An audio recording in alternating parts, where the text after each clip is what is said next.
Quels sont les 11 accords secrets de la France-Afrique? Tel sera le sujet de cette nouvelle vidéo. Suivez cette vidéo jusqu'à la fin pour comprendre le degré de méchanceté et de satanisme des autorités françaises envers les Africains. Cette vidéo vous permettra également de comprendre comment la France n'a jamais voulu le bonheur des peuples africains. Elle vous permettra également de comprendre comment certains dirigeants africains sont de véritables idiots et des marionnettes. Dans les années 1960, les puissances coloniales européennes ont donné l'indépendance à leurs colonies.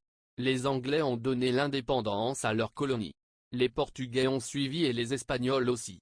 Mais par contre la France a fait semblant de donner l'indépendance à ses colonies, mais en réalité c'était une manière de tromper le monde entier, car le tyran général de Gaulle a créé la France-Afrique pour recoloniser les Africains.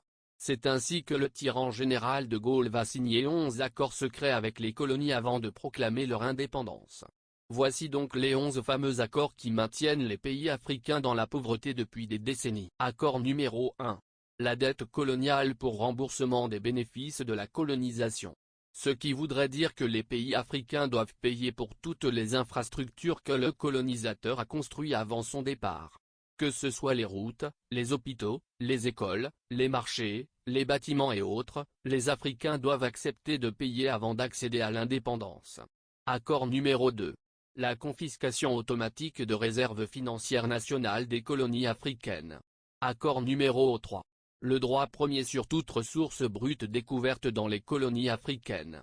Ce qui voudrait dire que c'est la France qui a le droit de décider des ressources découvertes dans toutes les colonies africaines. Accord numéro 4. Priorité aux intérêts français et aux entreprises françaises dans l'attribution des marchés publics. Accord numéro 5. Droit exclusif de fournir les équipements militaires et de former les officiers des colonies africaines.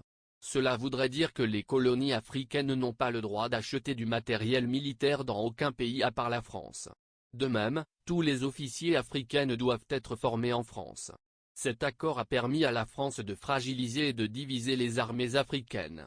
Elle a permis à beaucoup d'officiers formés en France de faire facilement des coups d'État pour le compte de la France. Accord numéro 6. Le droit pour la France de déployer des troupes dans les colonies africaines pour défendre ses intérêts. Ce qui voudrait dire que la France a le droit de placer des bases militaires dans ses colonies pour faire ses sales besognes. Ainsi, cet accord a permis à la France de mener tranquillement plus de 50 opérations militaires de déstabilisation en Afrique depuis 1960. Accord numéro 7. L'obligation de faire du français la langue officielle et d'éducation des colonies. C'est cet accord qui a fait du français la langue officielle des colonies africaines au détriment de leur propre langue. Accord numéro 8. L'obligation d'utiliser le franc CFA qui veut dire colonie française d'Afrique. C'est avec cet accord que la France a imposé le franc CFA aux 14 colonies africaines pour contrôler et plonger leur économie au profit de l'économie française. Accord numéro 9. L'obligation d'envoyer en France un bilan annuel et un rapport d'état des réserves. Accord numéro 10. Renoncer à toutes alliances militaires avec d'autres pays sauf autorisation de la France. Ce qui voudrait dire que les pays africains n'avaient pas le droit de s'allier à n'importe quel pays sans l'autorisation du papa français. Accord numéro 11. L'obligation de s'allier avec la France en cas de guerre ou de crise mondiale. Ce qui voudrait dire que les Africains doivent suivre bêtement et obligatoirement la France dans ses projets de guerre. Tout a été taillé sur mesure pour empêcher le développement de l'Afrique. Il faut noter que tous les présidents africains qui ont essayé de remettre en cause ces accords ont été soit assassinés sauvagement ou déchus du pouvoir. C'est à travers ces 11 accords que la France a maintenu les pays africains dans la pauvreté depuis 1960. C'est le satanisme que le général de Gaulle a mis en place. Malgré tous ces accords, Emmanuel Macron continue de dire que c'est la Russie qui veut coloniser l'Afrique. Il ne fait que chanter la Russie partout comme s'il n'avait rien d'autre à faire.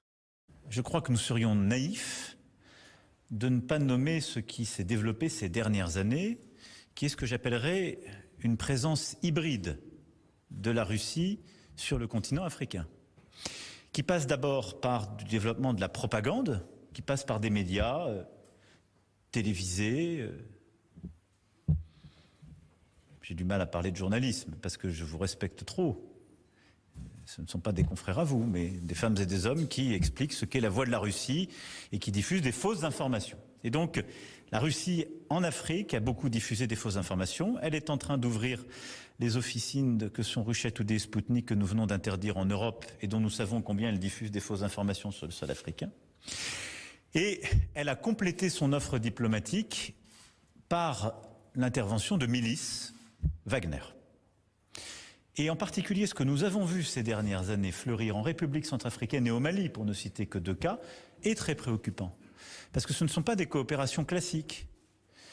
À ce moment-là, c'est la Russie qui décide, par le truchement de milices, de venir en soutien soit à des pouvoirs politiques affaiblis, qui décident de ne pas gérer leurs problèmes de manière politique, mais de les militariser, soit à des juntes militaires qui n'ont aucune légitimité politique, pour leur dire « nous vous apportons sécurité et protection à vous, pas à votre peuple, à vous », en échange d'une influence russe et d'une captation des matières premières, avec souvent des exactions qui sont d'ailleurs documentées par la Commission des droits de l'homme des Nations Unies et toutes les missions qui s'y déploient. C'est ça ce qui se passe. Et donc cette présence russe, hybride, qui passe par la désinformation, par les milices, par du coup de nouvelles formes que j'ai du mal à qualifier de coopération, mais donc de complicité avec des pouvoirs politiques affaiblis, voire totalement illégitimes quand ce sont des juntes militaires, est une préoccupation. Et je pense que c'est d'abord une préoccupation pour le continent africain. Aimez et commentez la vidéo pour plus de débats mais surtout